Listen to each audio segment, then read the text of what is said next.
Imagine yourself as the head of talent at Meta. It's June 2022 and Sheryl Sandberg, Meta's Chief Operating Officer, has just announced that she's stepping down. You're now faced with a considerable challenge, filling a vital leadership role that impacts the direction of the company. So, how would you handle this scenario? Will you call up your recruiters to start posting job ads and screening CVs? Or will you work with your talent acquisition specialists to find a perfect match to drive Meta's strategic goals, adapt to its culture, and steer the company into its next phase? Hi, I'm Nelly, and welcome to a new episode of Learning Bites.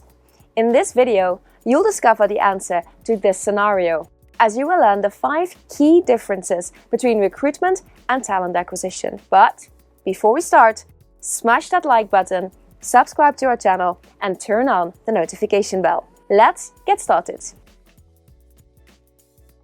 Before we dive into the 5 differences, let's start with a definition of recruitment and talent acquisition. Recruitment is operational. Your aim is to fill an immediate vacancy in your organization as fast as possible. By quickly filling roles and preventing any potential productivity dips due to staffing gaps, recruitment helps ensure that your organization continues to operate. For example, when the COO role at Meta opens up, you will start posting job ads, sourcing candidates, evaluating CVs, and conducting interviews. Your goal is to find someone who can immediately step into Sheryl's shoes to maintain operational continuity. On the opposite end of the spectrum is talent acquisition, or TA. TA is a more strategic and long-term approach focused on identifying, attracting, and nurturing high-level talent to grow the business. Talent acquisition usually starts with a comprehensive analysis of the organization's immediate needs and long-term objectives. It also involves identifying the specific knowledge, skills, and experiences required for each position. In talent acquisition, your main concern is not to quickly fill the void left behind by Sheryl. Your goal is to find someone who can grow with and enhance Meta over the long term. This requires in-depth market and competitor analysis and nurturing relationships with high-potential candidates. Now that we've established what each term means, let's talk about how they differ from one another.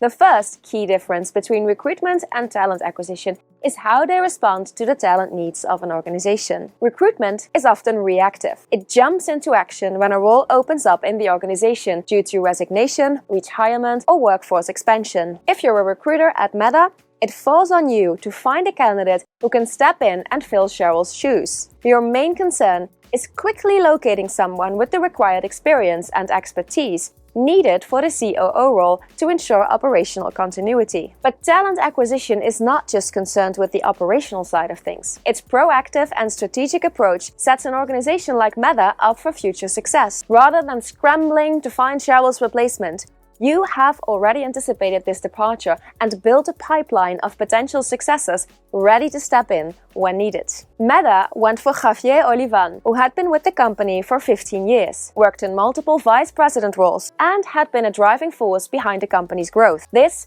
was a leader who had grown with the company and was ready for the challenge. This clearly shows how a more proactive approach can minimize disruption when a transition like this happens and position the organization for sustained success. Meta wasn't just filling a role.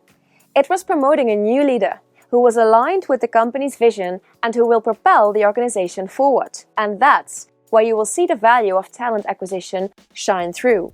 It's about securing the future, not just responding to the present.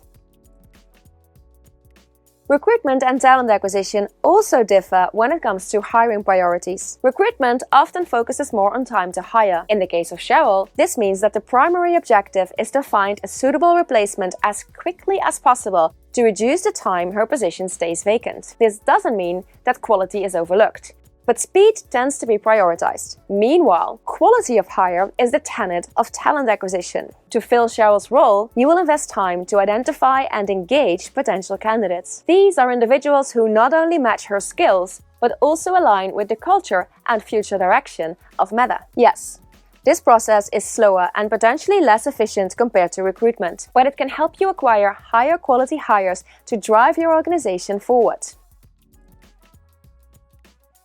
Another key difference between talent acquisition and recruitment is a focus on different parts of the employee lifecycle. Recruitment prioritizes the first step of the lifecycle, which is hiring. Your task as a recruiter is to find a candidate with the right skills and experience to fill the role. That means that the recruitment process ends once you've brought in a replacement. Talent acquisition, however, is concerned with the entire employee life cycle. You will need to consider not only who can fill the COO role today, but you also take your leadership pipeline into account. Who can best contribute to Meta's strategy and make a bigger impact in the organization? To put it in Meta's terms, who will generate the most likes for the company long term? A TA professional understands that hiring someone from inside the company shows that the company rewards loyalty and performance with senior leadership positions. This will help retain other potential leaders in the future, and it is a great example of how TA focuses on the full employee life cycle instead of on just the beginning. In other words, talent acquisition has a much broader focus.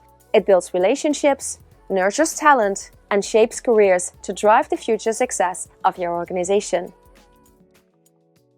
Time frame is also a key difference between recruitment and talent acquisition. Recruiters operate with a relatively short-term framework as the process ends the moment a replacement is found. Because they focus on short-term wins, they risk missing the bigger picture. Talent acquisition professionals, however, are looking to attract talent for future roles as well. You'll find TA professionals spending time on building talent pools, setting up funnels that align candidates with what their company is looking for, shaping the company's culture through bringing in people with the values the company will need in the future, and be more engaged in strategic workforce planning to identify which roles are needed in the future. At its core, recruitment is operationally oriented. It focuses on responding to current vacancies that need to be filled promptly to minimize any disruptions in the workflows. Think of when Cheryl announced her departure. As a recruiter, you would immediately need to get into action to fill the vacant position and ensure that the gears of Meta keep running smoothly. But a talent acquisition specialist wouldn't be caught off guard like that. The strategic nature of talent acquisition means that months or even years before a key position becomes vacant, you are already forecasting future talent needs, building talent pools, being involved in leadership planning, aligning hiring strategies with long-term objectives, and building relationships with potential successors. The focus here is not just to keep the machine running, but to advance it in the most beneficial direction. And here lies the crux of the difference between these two terms. Recruitment addresses the immediate needs of an organization, while talent acquisition ensures the organization's longevity and resilience. This is how talent acquisition enables businesses like Meta to smoothly navigate transitions and emerge stronger and more competitive in this volatile business landscape. And there you have it, the 5 key differences between talent acquisition and recruitment. Do you have more differences that you want to share? Let us know in the comments below. And as always, do not forget to like this video, subscribe to our channel, and hit that notification button. Bye!